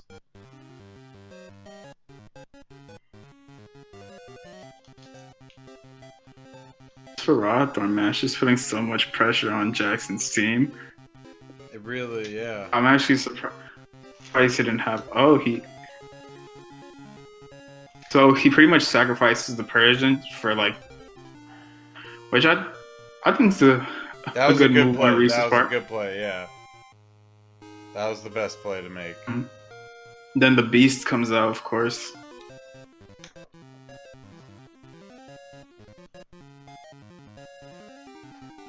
Okay. The Whirlwind into the Gummy Bear.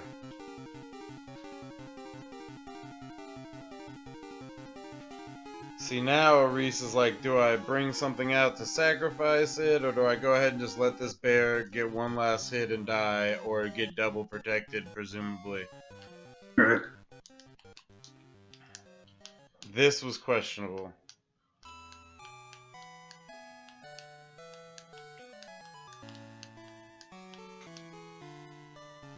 I think he assumed that maybe Camrope was gonna go protect, since we've seen Reese do like first turn protect 20 Meggy Balls.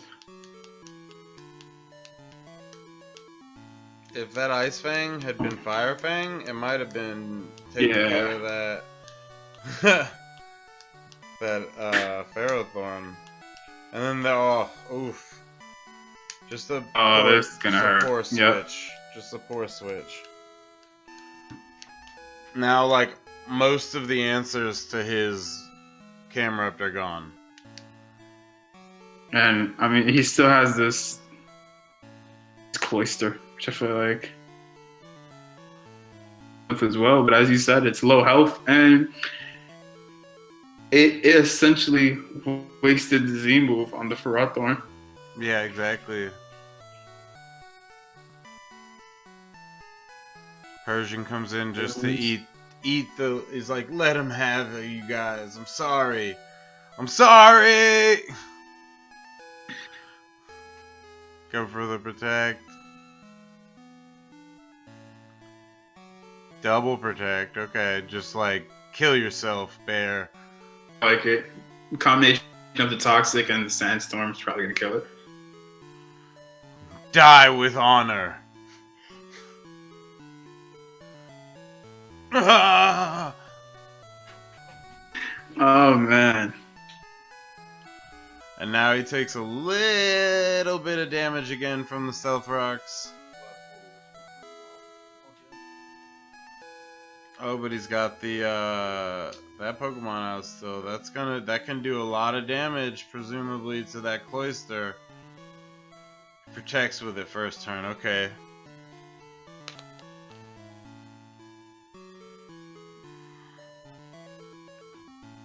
Okay, not that much. Okay, but with Skill Link overall, enough.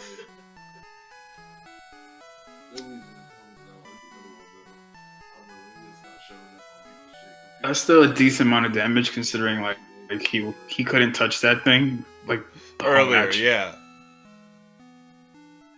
Power Whip, Cloister, almost dies. That hurts. Ooh, the clutch berry, I like it. Boom. He just has to hope that that Chandelure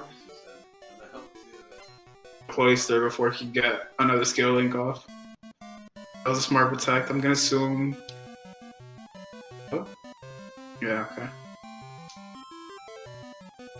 See, look at them. That's a good back and forth right there. And the Shadow Ball, and then hopefully, is it enough? I think so. Let's see. It's enough. Nightlight goes down. It's the last two Papas. Or is it last three? 2-on-2, I believe. So Reese has Ferrothorn and Camera still. This could have gone either way if this hadn't happened right there.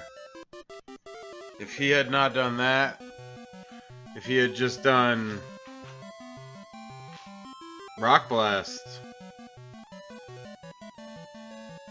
Icicle Thorn, Icicle Thorn, or if he had done the Icicle Spear and finished off that thing, the Rock Slide would have almost killed that. Then Aromatisse would have come in and just dazzling gleamed the rest of Camerupt away.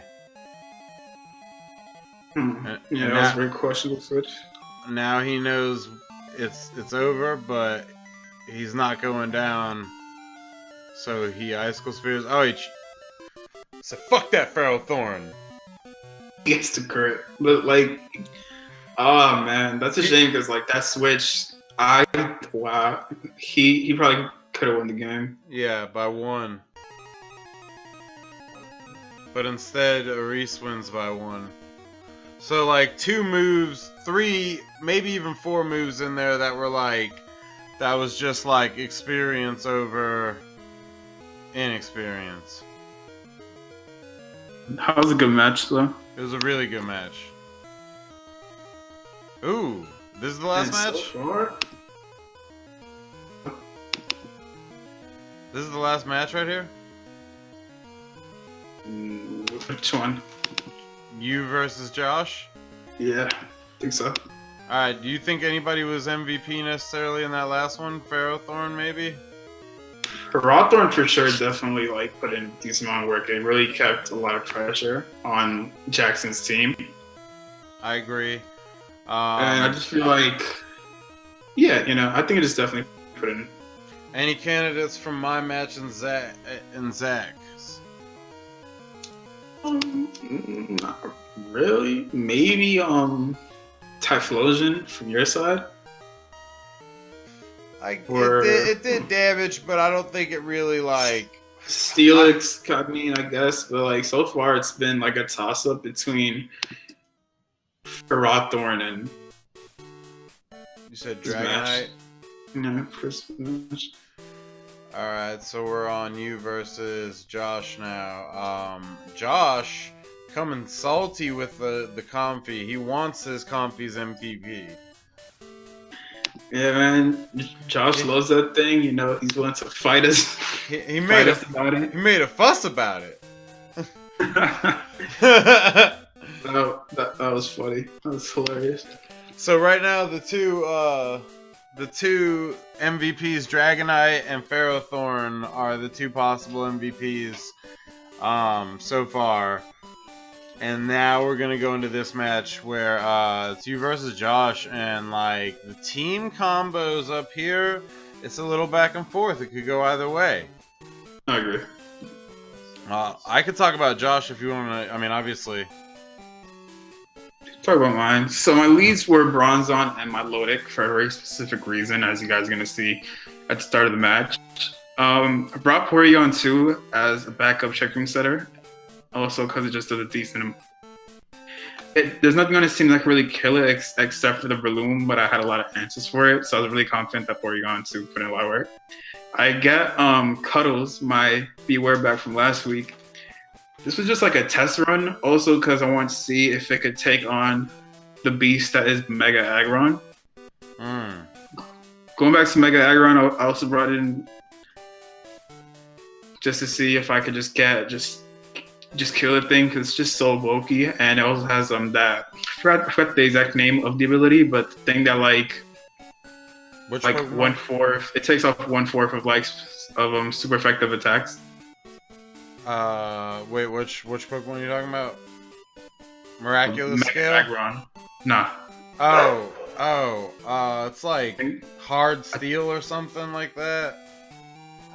It's called Filter. Okay, yeah, I think it's got it. It's called Filter, and yeah, so that was like a big thing for me. It's just that I really want because Aggron, because if I didn't pay attention to it, I know that just letting it roam free.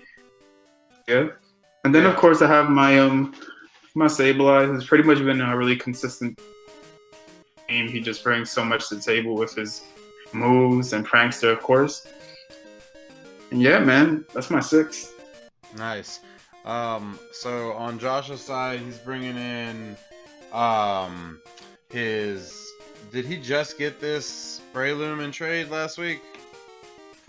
Last week or the week before, but he got it from Jalen. Word, that another questionable trade. I thought Jalen should have kept that one. But he brings back Salazazel from last week, Sazazel. He's a real big fan of this Crawdon, who has admittedly been doing a lot of work for him. His Mega Aggron, who you like you said, you wanted to see if this thing could fight his Mega Aggron. I'm assuming you thought he was bringing it. And so he brings Comfy because he wants that MVP. We know that for a fact. He was like, second week in a row, it's going to get it this week. And then Crustle for the first time, which is interesting. I don't know a lot about Crustle, so, we'll see what's good.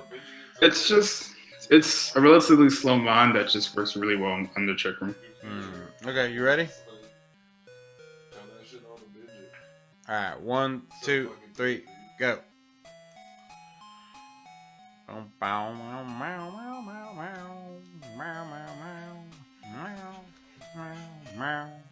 Alright, Josh with the gi and the Team Skull hat.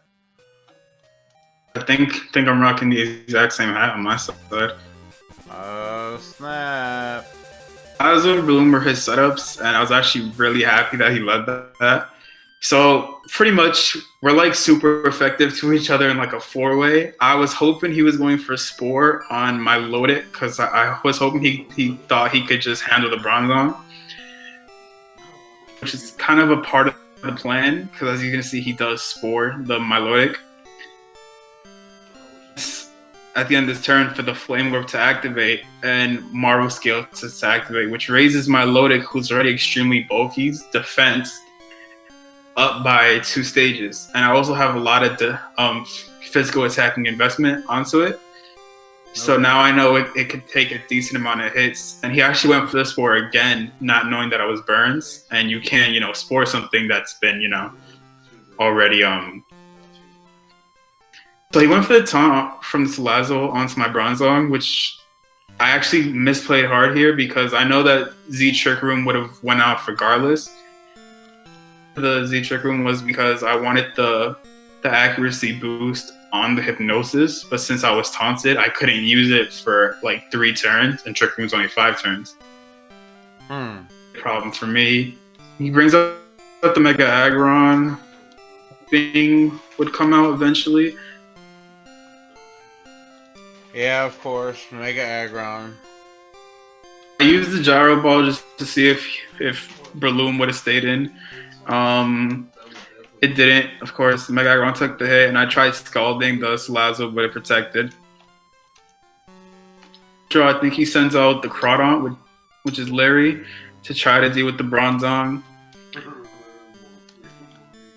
Balls here, which actually got me a bit, afraid. But I still knew that I could take a decent amount. Steel isn't super effective on water. Yeah. But then it doesn't do, no offense, doesn't do a whole lot to the Mega Aggron. Like, we gotta get rid of this Mega Aggron, bro. I assumed that he was gonna switch out the Aggron, so I went for the Gyro Ball again. So you get burned here, which is actually really big for me. Yeah, because now, like, Bronzong has already a crazy amount of defense, and now taunts worn off. Nice. Because he was already burned, and I used Hypnosis on an already burned Pokemon, so it was kind of awkward. Yeah. And then also you get, what was I gonna say? That burn that you got on that Crawdon cuts his attack down, and like you said, it ends up being pretty crucial in the long run. Just awesome stats all this week. This week was all about stats and like stealth rocks and like entry hazards and all of that was going off this week. This was all a great week for stat usage, I mean effects like being poisoned or paralyzed, etc. And then I was actually pretty pissed off about that because he does have rocks up. So Marowak being a fire type to take significantly more damage. Against that Crawdon, it wasn't a good matchup. So I went for the Protect, hoping he would use Aqua Jet or Knockoff on me. And it actually worked really well. But again, he protected it. So Bronzong, like the whole point of the Trick Room was just to try to get the Hypnosis off. And my plan didn't really work. So I was actually a bit worried because I was just like, damn, bro. Yo, no offense, but Hypnosis blows. Yeah, man. I send in Cuddles because Cuddles threatens both Crawdon and Aggron. Take a heavy slam since it also has Fluffy. Nice. So I was like, as long as it can take a hit. And then I send out my Lodic, which Marvel skill up. Okay. Oh, the Crawdon comes back for the Comfy, so his plan, I guess, is to keep the Aggron alive indefinitely, presumably. And, you know, Josh has been known to try to keep his Megas alive with Comfey. I remember in one match with, against, I believe it was Steven. Yeah. Against Steven, he kept itself alive, you know? It was using synthesis and stuff. I saw the switch from the Crawdon coming. I just didn't expect it to be Comfey. That's why I went for the Drain Punch instead of going for the Aggron. Oh, I think we're on a match. We're on the turn after you. The Draining Kiss on the Donald Duck does nearly nothing. Mm-hmm. And you bust off with Scald onto Alphonse. At that point, I was just trying to get the burn off on it. Damn, that duck is tough, man. I think it's crazy bogey. He goes to the Floral Healing, and I think this is the turn where I should have recovered before he got to. Mm-hmm. We're on it.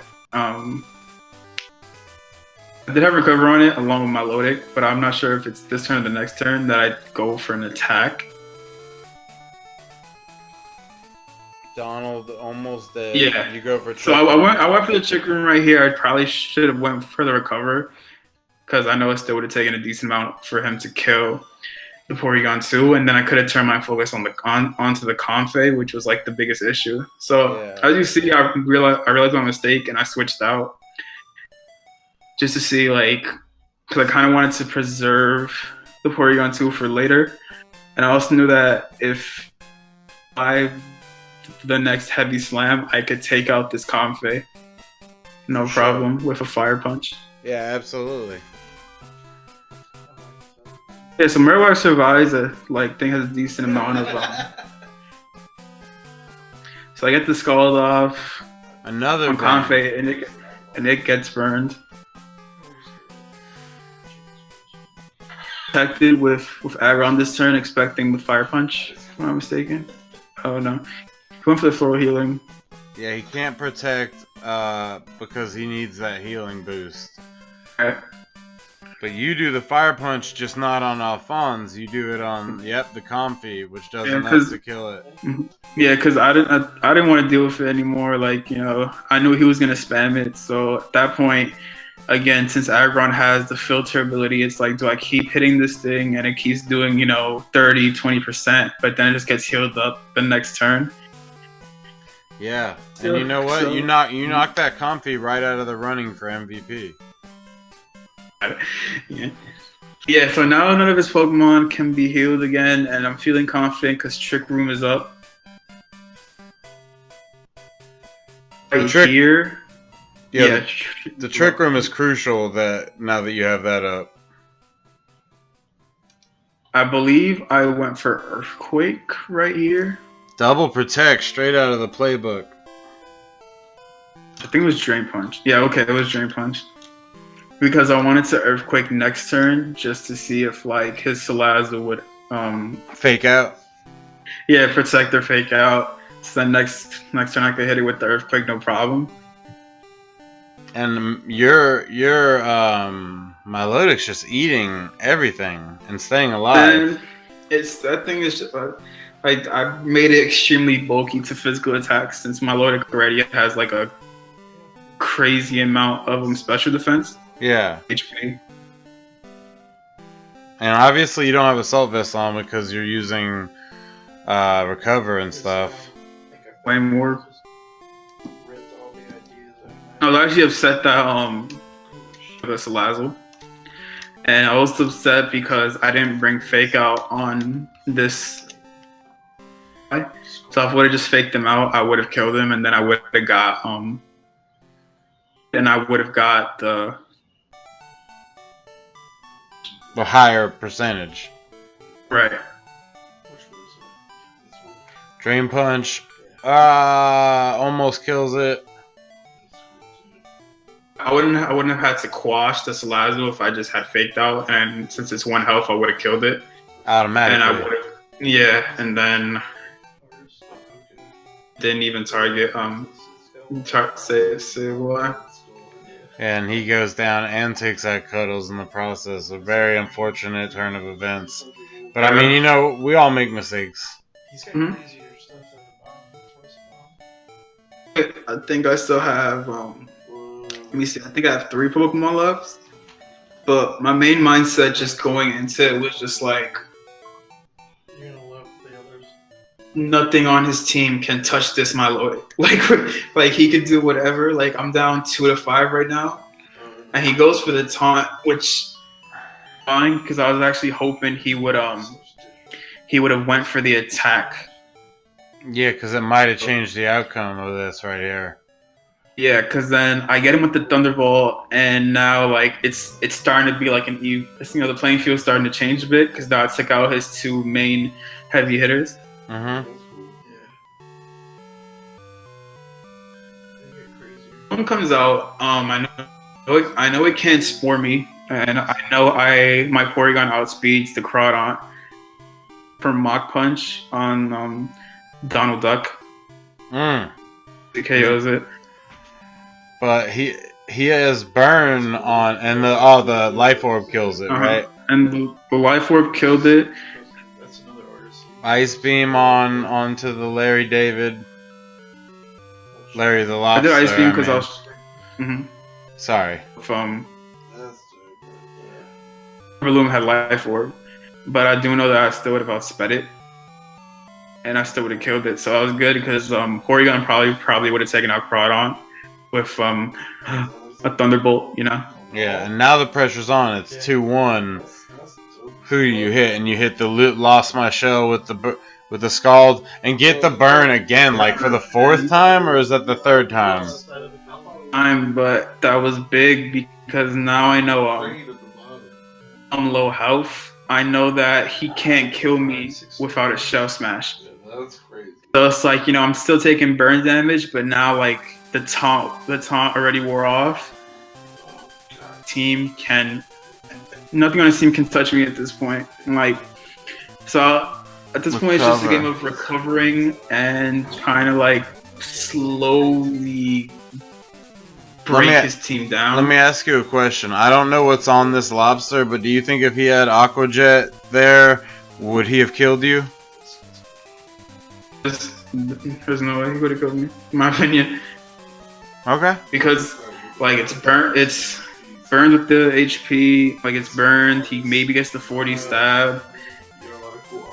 I was just saying you had 26 HP and that's pretty low, but okay, and his knockoff's only doing like 15, so yeah, you probably would have survived. And it's just a game of like me recovering and at the same time hoping that at this point the Crawdon wasn't my concern. My concern was the Crustle because he's just spamming knockoff. And now he hit Shell Smash. Yeah, so it's like, is this Crustle gonna Shell Smash? Like, you know, like what's hits with the sharply raised attack, Speed Rose, and he's White Herbed. It's a tattoo, right? Yeah, it's a real tattoo. That was on his body. But at this point, I know a Scald kills the Crustle. Do you still outspeed it even with its speed boost? No. Oh, but protect. You might as well protect to outlast with the burn. Yeah. Goes for the X Scissor here. I actually don't know if that would have killed, but my main thing was just that could have taken an X Scissor, and then if the Crawdon hits, you would knock off. I don't think I would have been able to take both the hits. Yeah. And your next turn, possibly with another Aqua Jet if you did. Yeah. So he goes for X Scissors, and that essentially didn't. Like, at that point, I was like, oh, that did next to nothing. It's over. Recover. Mm-hmm. And I go for the recover, and at this point, the match is over. The burns got him. Yeah, the Crustle kills the Crawdon, and I'm like, I don't lose unless, like, this Crustle just gets, like, the craziest crit on the craziest move. Yeah, like, he uses a special move all of a sudden, even though you have, like, full special defense. He also Rock Rigger, and I actually got scared here because that did a decent amount, but then with the crit. Yeah, that's nuts, like, wow. Dude. If you hadn't recovered, then you crit him back. Yeah, so it was like tick for tat, and that's that. For me, man. You should have been like tit for tat, and that's that. Whoa, tit for tat, man. So that's that week right there. So I was happy because the plan I had really worked out well. Yeah. Like, yeah, man, that's. We're already at week 6, bro. It's crazy. Yeah, it's crazy how fast it's been going, man. That was a fantastic week, though. Lots of really good matches. Obviously, I chose your match for the last match as kind of a way to because I thought it was the best match, honestly. You know, I usually choose in order of like how good the matches were, and so with that. In regard, I actually do nominate your Milo Tick for MVP. Thank you, man. I appreciate that. I thought it was a good match. I'm just not a fan of like stall tactics, so it was kind of weird when I had to do kind of like a stall tactic. Well, you were at a certain point in that match. It was almost 3 or 4 against 1. You know, your other Pokemon weren't doing enough. They were gonna die, and like. All you had to do was outlast him, and you did. Like, yeah, it sucks that you had to do it that way, but like, as Steven likes to say, we take those. We do take those, man. And thing is that I don't want to nominate my own Pokemon because I don't want to seem like. Well, no, you don't have to. I nominated it. And this isn't me being, you know, cocky or anything. I just can't think of the same Pokemon this week that had that much of an impact. Yeah. And again, that's not me just, you know, chatting shit or like me being like, oh, since it's mine, it's my match that the most work. I'm literally trying to think like of what else. One thing I could think of is Arisa's Ferrothorn. Yeah, Ferrothorn did a lot. And then there was the Dragonite that you nominated, but I think that's probably lowest on the list. No offense. No offense to you, Speakman, but the other two had much more impact on their matches. I guess I'll go with Milotic.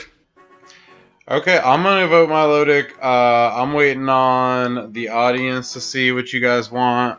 You know, put your votes in real quick. This is the time for all those salty salt masters that are like, my Pokemon should have won MVP this week. Be here right now and vote for it. Because right now, Milotic's on 2 votes, and it looks like we only have 3 viewers, and one of them might even be me. So, we're going to give you guys about 10 minutes. I'm still giving away the... you got to go, right, Jay? Go in like 5 minutes. Okay. I'm still giving out the Pokemon this week, the giveaway, so if you pay attention to the chat, you can see the instructions on how to do it. Milotic gets a 3rd vote from Darwin. Man. Thanks, Hershey. I appreciate that, man. He watches like every week, man. He knows his stuff. So that's 3. Anybody else? I'm gonna say. Wait. All right, I'm gonna say at 8:03 we're gonna call it if there's no more votes. If there gets another vote, we'll extend it or whatever. But I'm still giving those Pokemon away, so if you guys want them, pop your friend code in. I will add you. If you're late to the stream, I'll stay a little bit after the stream. I'll still add you, and I will make it happen. Awesome. Somebody changed the name. But anyway. Oh man. But yeah, so go ahead and add your friend code into the voice or into the chat room. I'll add you. You add me. We make it happen because the Lugia is actually a Shadow Lugia and it can't be traded on GTS, so that sucks. But yeah, Milotic's in the lead, man. We got like 1 minute left, basically, to call it, and I'm thinking that's 2 MVP Pokemon for you if that's the case. It's just, I think another thing that helps, I know that me and you spoke about it a lot. You straight up did nominate Marowak, though, in that week. You were like, Marowak. That was biased. That was biased because I just felt like Marowak is like this shit. And he put work in. He put work in for sure. Another thing I feel like that makes sometimes the MVP is the matches are really close. Yeah, that's what really, for me, the criteria is if this Pokemon not only defined the match, even if it was, usually the ones that are closer do get more favor or whatever. But did this Pokemon define the match? Did it have direct impact on the victory of the match? And did that Pokemon overcome adversity? And Milotic answers all 3 of those in this week. Ferrothorn didn't really have anything to overcome. That's where it falls short, in my opinion, for Milotic, because Jackson wasn't prepared for that Ferrothorn, so he didn't really bring anything for it, and he just at the very tail end of the battle figured out a way to take it down, and too little, too late, and so Ferrothorn kind of just wasn't opposed, where Gliscor was. Gliscor could have easily been an MVP, I think, on this list, but Ferrothorn just didn't have as much adversity as Milotic, if you will. Right. Mm-hmm. All right, we're gonna call it. That's Milotic as MVP this week. Is Milotic, and thank you guys for tuning in to the stream. As always, it's been me, Ian, aka Mura, your commentator, and Jay, thanks for coming in again. I know you had to scoot almost a little bit soon here. And as always, thanks for watching and participating in our giveaways, guys. Jay, you got anything to say? No, yeah, man, I'm just really happy to be here. I'm thankful for Hershey, who actually voted for my Pokemon. I think it's the first time we've had a viewer outside the league vote for MVP. No, actually, you missed the last couple weeks. They've been voting, man. Oh, see, well, yeah, but and I'm always happy to commentate. Even sometimes I may be a bit off because I don't watch the matches, but it's always fun, Yeah, it's always a good time, and we're always glad to have you. And again, Zach should be back next week. Maybe we'll have Kid Sid back next week. Austin was here for a little bit, and then Austin was here. MVP run is Milotic. We'll start doing that giveaway on Tuesday, just to kind of give the trainer some time to do whatever he needs to do with his Milotic before he wants it publicly displayed and given to all you guys on our Twitter account. So if you click our social links down there, you can follow us on our Twitter, and you can contact us for the MVP Pokemon. There's always a post about it, and then you can participate in the special giveaways every stream on Sunday, starting at 6 p.m., and I give them away all stream. Usually it's easier where you just have to go to GTS and drop a Magikarp off, but sometimes we do extra special Pokemon like the Shadow Lugia, and you have to give me your friend code and we have to make it work. So that's me signing off, Jay. Alright, bro. Good week, League. I'll see you in week. Thank you guys for watching. Yeah, I'll see you guys in week 6, man, and Good luck to the players this week, man. I think I got Philip this week, so whew. For you. Yeah.